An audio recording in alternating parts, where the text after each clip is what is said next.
பஞ்சபூத கிரகங்களான செவ்வாய், புதன், குரு, சுக்கிரன், சனி ஆகிய கிரகங்களால் ஏற்படக்கூடிய யோகங்களையும் அதன் பலன்களையும் சற்று பார்ப்போம். ஜோதிட ரீதியாக ஏற்பட்டுள்ள பலன்களை அனுபவிப்பதற்கும் கொடுப்பினை வேண்டும் என கூறப்படுவதற்கு கொடுப்பினை என்பதே பூர்வ புண்ணிய பலமாகும். முதலாவதாக ஜென்ம லக்னம் அல்லது ஜென்ம ராசிக்கு 1, 4, 7, 10 செவ்வாய் இருந்தால் ருசக யோகம் என்று கூறப்படுகிறது.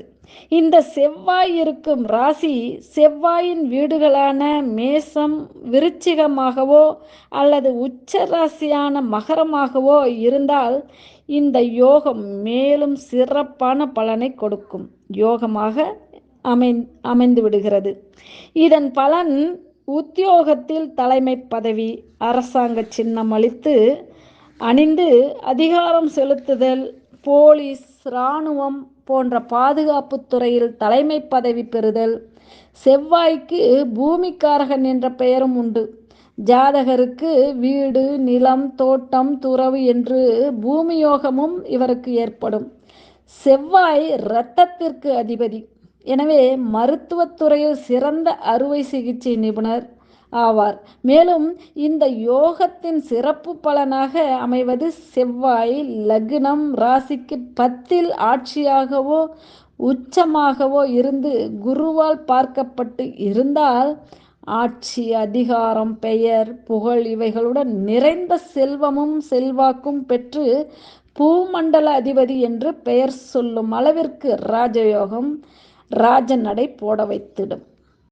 இரண்டாவதாக ஜென்ம லக்னம் அல்லது ஜென்ம ராசிக்கு 1, 4, 7, 10 புதன் இருந்தால் பத்ர யோகம் என கூறப்படுகிறது.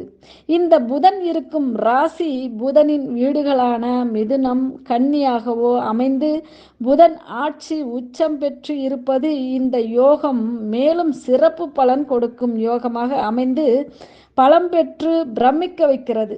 இதன் பலன் புதனின் காரகங்களான கல்வியில் மேன்மை, பல மொழி பாண்டித்யம், கவி, கலை, புராணம், இதிகாசம் இவைகளில் மிகுந்த ஆராய்ச்சியில் ஈடுபட வைத்திடும். லக்னம் ராசிக்கு 1, 4, 7, 10 இருக்கும் புதன் ஆட்சி உச்ச பலத்துடன் சுபகிரக பார்வையும் பெற்று இருந்தால் கல்வி சம்பந்தமான துறைகளிலும் தலைமை பதவி பெறும் யோகம் ஏற்படுகிறது. 1, 4, 8 புதனுடன் சூரியன் சம்பந்தப்பட்டு இருவரில் யாராவது ஒருவர் பலம் பெற்று இருந்தால் இவர் ஈடுபடும் தொழில்துறை மூலமாக பேரும் புகழும் செல்வம் செல்வாக்கு என ஏற்பட்டு பூமண்டல பூபதி என போற்றப்படுவார். மூன்றாவதாக சுபகிரகங்களில் முதன்மை ஸ்தானத்தில் இருக்கும் கிரகம் குரு. இந்த குரு ஜாதகத்தில் தனித்து இருப்பது சரியல்ல என்பது ஜோதிடம் கூறும் கூற்று. குரு தனித்து இருப்பது அந்தணன் தனித்து நின்றால் அபகீர்த்தி மெத்த உண்டு என்பது ஜோதிடத்தின் சுருதியாகும்.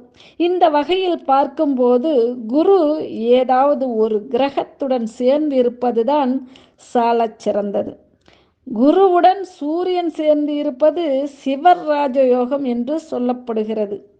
இதேபோல் குருவுடன் சந்திரன் சேர்ந்து இருந்தால் குரு சந்திர யோகம் என சொல்லப்படுகிறது. குரு செவ்வாயுடன் சேர்ந்திருந்தால் குரு மங்கள யோகம் என்றும் சொல்லப்படுகிறது. இந்த யோகங்கள் செயல்படுவதற்கு ஒரு விதிவிலக்கும் விளக்கப்படுகிறது. இந்த கிரக சேர்க்கை அதிபதி 6, 8, 12 மறையக்கூடாது என்றும் அந்த ராசி அதிபதி ஏதாவது ஒரு வகையில் பலம் பெற்று இருக்க வேண்டும் என்பதும் சாஸ்திர சம்பிரதாயம் ஆகும். இது நான்காவதாக ஜென்ம லக்னம் ஜென்ம ராசிக்கு 1, 4, 7, 10 அமையப்பெற்று இருந்தால், அதாவது சுக்கிரன் இவர் 1, 4, 7, 10 இருந்து அமையப்பெற்று இருந்தால் இதற்கு மாளவிய யோகம் என ஜோதிடம் கூறுகிறது. இந்த அமைப்பு ரிஷபம், துலாம், மீனம் ஆகிய ராசிகளில் அமைந்தால் இந்த யோகம் மேலும் சிறப்பு பெறுகிறது. ரிஷபம், துலாம் ஆட்சி வீடு, மீனம் உச்ச வீடு. எனவே சுக்கிரன் பலம் பெற்ற இந்த யோகம் லட்சுமி கடாட்ச யோகமாகும் என்று சொல்லப்படுகிறது. இதன் பலன் சிறப்பான மேன்மையான மனை யோகம், வாகன யோகம், மென்மையான மனைவி பெறும் யோகம், மனைவியால் உயர்வு பெறும் யோகம், கலைத்துறையில் ஈடுபாடு, இயல், இசை, நாடகம் மற்றும் சினிமா துறையில் பேரும் புகழும் உண்டாகும் நிலை இவர்களுக்கு உண்டாகும். லட்சுமி கடாட்சத்தில் பணம், ஆடை, ஆபரணம் பெரும் அளவில் சேர்க்கை. இதன் மூலமாக கௌரவம், அந்தஸ்து, மக்கள் மத்தியில் கவர்ச்சி ஏற்படுகிறது. கலைத்துறையில் திடீர் யோகமும் ஏற்பட்டும் விடுகிறது. ஐந்தாவதாக ஜென்ம லக்னம் அல்லது ஜென்ம ராசிக்கு 1, 4, 7, 10 சனி இருந்தால் இதற்கு சசயோகம் என்று கூறுவர்.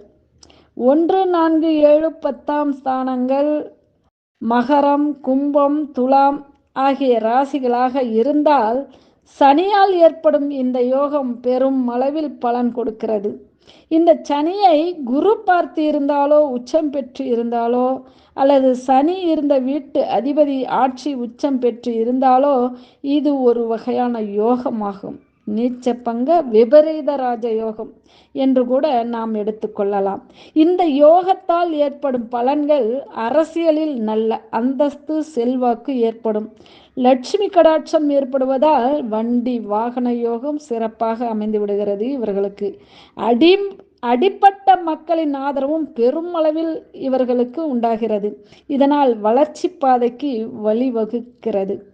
ஆறாவதாக சுபகிரகங்களில் முதன்மை கிரகமான குருவுடன் ராகு அல்லது கேது சேர்ந்து இருந்தால் இதற்கு குரு சண்டால யோகம் என்று ஜோதிடம் கூறுகிறது. இதன் பலன் இவர்கள் இருக்கும் ராசி அதிபதியின் நிலையை பொறுத்து அமைகிறது. ராசி அதிபதி பலம் பெற்றால் சுப பலன்கள் கூடுதலாக ஏற்படுகிறது. இந்த அமைப்பு பெற்ற ஜாதகர் கடவுள் நம்பிக்கை மற்றும் சாஸ்திர சம்பிரதாய நம்பிக்கை இல்லாமல் நாத்திகவாதம் பேசக்கூடியவர் என்றாலும் இந்த ஜாதகர் ஒரு காலகட்டத்தில் சிரமமான வாழ்க்கை ஏற்பட்டு இருந்தாலும் பிற்கால வாழ்க்கை பிரம்மாதமாக அமையும் இவர்களுக்கு. பிதர்காரகன் என்றும் உயிர்காரகன் என்றும் கூறப்படும் சூரியன் ஸ்திர ராசிகளான ரிஷபம், சிம்மம், விருச்சிகம், கும்பம் ஆகிய ராசிகளில் இருந்தால் இந்த ஜாதகருக்கு பிற்காலத்தில் சுமார் 45 வயதுக்கு மேல் திடீர் தன யோகம் ஏற்பட்டு உழைப்பே இல்லாமல் உருவாகிவிடும். இந்த யோகம் பல வழிகளில் தன லாபத்தை கொடுக்கக்கூடிய குருட்டு அதிர்ஷ்டம் கொடுத்து விடுகிறது இவர்களுக்கு. இது போன்ற எண்ணற்ற யோக நிலைகள் ஜாதகத்தில் அமைந்து இருந்தாலும் அவற்றை பூரணமாக அனுபவிக்க பூர்வ புண்ணியம் பலம் பெற்று இருக்க வேண்டும். ஒரே நேரத்தில் ஒரே ராசியில் பலர் பிறந்து இருந்தாலும் ஒரே மாதிரியான யோக நிலைகள் ஒவ்வொருவருக்கும் அமைந்து விடுவதில்லை. அதற்கும் பூர்வ புண்ணியம் பலம் பெற்று இருக்க வேண்டும். இல்லையெனில் யோக பலனை அனுபவிக்க இயலாமல் போய்விடுகிறது என்பதற்கு ஏராளமான ஜோதிட விதிகள் தாராளமாக குவிந்து கிடக்கின்றன இங்கே. அவைகள் பூரணமாக புலப்படுவதற்கு ஜோதிட திறனாய்வு மூலம் தோண்டி துருவி ஆராய்ந்து பார்த்தால் பல அரிய சூட்சுமங்களை அறுதியிட்டு உணர்ந்து உறுதிப்பட உரைக்க முடியும். சுபயோக ஜாதகமோ அவயோக ஜாதகமோ அவைகளை ஒருநிலைப்படுத்தி ஒழுங்குடன் வாழ்க்கையை வளப்படுத்தி கொள்ள தெய்வ பலம் மிக மிக அவசியமாகிறது. அதற்கு நேர்மையான நடத்தை, எண்ணத்தில் தூய்மை, பேச்சில் உண்மை, அடுத்தவரிடம் அன்பான அணுகுமுறை, பண்பான பழக்கத்துடன் பால் மனம் கொண்டு நேர்மையை நிலைநிறுத்த வேண்டும். தெய்வ பலமே கிரகங்களை சாந்திப்படுத்தும் சாதனமாகும்.